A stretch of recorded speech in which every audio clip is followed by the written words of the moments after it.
प्रतापनगर एक बहुत ही संपन्न राज्य था। वहाँ के राजा बहुत ही प्रतापी थे और प्रजा का पूरा ख्याल रखते थे।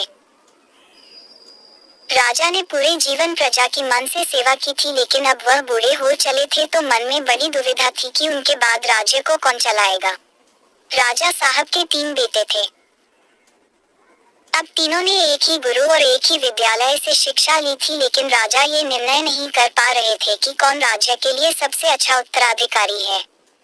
अब राजा ने तीनों बेटों की परीक्षा लेने की सोची। एक दिन राजा ने सुबह सुबह सभी पुत्रों को बुलाया और उन सबको एक एक बोरी गेहूं देते हुए कहा कि मैं और तुम्हारी माता रथ यात्रा पर जा रहे हैं। हमें वापस आने में 1 वर्ष से भी ज्यादा लग सकता है। तुम तीनों की ये जिम्मेदारी है कि अपने हिस्से के गेहूं को संभाल के रखना, और जब मैं वापस लौटूं तो तुमको ये गेहूं की बोरी वापस लौटानी है। ऐसा कहकर राजा और रानी तीर्थ यात्रा पर चल दिए। सबसे बड़े बेटे से सोचा, ये गेहूं की बोरी पिताजी को वापस लौटानी है तो इसे मैं तिजोरी में बंद कर देता हूँ। जब पिताजी आएंगे तो वापस दे दूंगा। यही सोचकर उसने गेहूं की बोरी तिजोरी में रखवा दी ताकि एक दाना भी इधर उधर ना हो। दूसरे बेटे से सोचा कि तिजोरी में तो गेहूं सड़ जाएंगे, मैं इन गेहूं को खेत में डलवा देता हूं जिससे गेहूं की अच्छी फसल होगी और पिताजी को एक बोरी की बजाय कई बोरी गेहूं दे सकूंगा।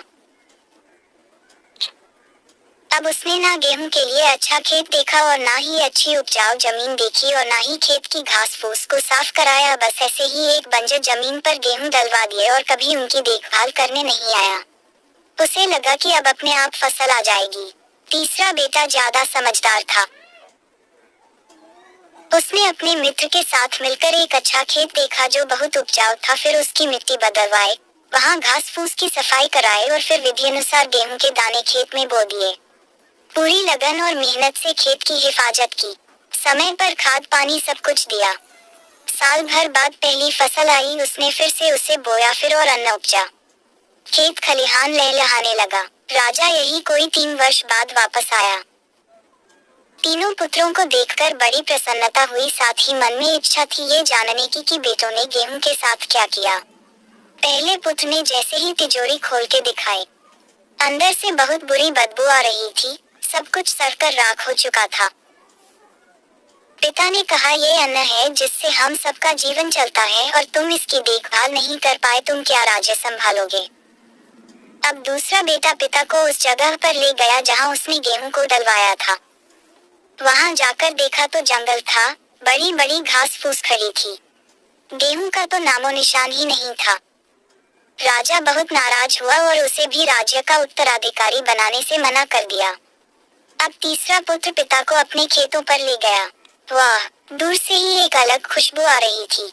गेहूं की फसल लहलहा रही थी, चारों तरफ हरियाली और जीवन था, और उस खेत से 50 बोरी से भी ज्यादा गेहूं उत्पन्न हो चुका था और आज भी खेत में फिर से फसल खड़ी थी। राजा का मन देखकर बहुत प्रसन्न हुआ और राजा ने तीसरे बेटे को अपने राज्य का उत्तराधिकारी बनाने का निर्णय लिया।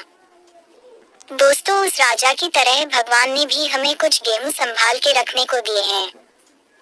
वो गेहूं है हमारा जीवन, जिसे हम बेकार के कामों में नष्ट कर देते हैं। ईश्वर ने जीवन दिया कि दुनिया का विकास करना, अपने ज्ञान को बढ़ाना और उसे बांटना। लेकिन हम अज्ञानी लोग इस जीवन को सड़ा देते हैं और अंत समय जब ईश्वर पूछता है कि जीवन में क्या किया, तो जवाब होता है शून्य, कुछ नहीं। अपने मन की जमीन को साफ करिए, उसमें जो घास फूस है वो हटाइए, मन में जो ईर्ष्या, गुस्सा और व्यसनों को हटाइए और अच्छाई के बीज बोइए। फिर ईश्वर आपसे बेहद खुश होंगे।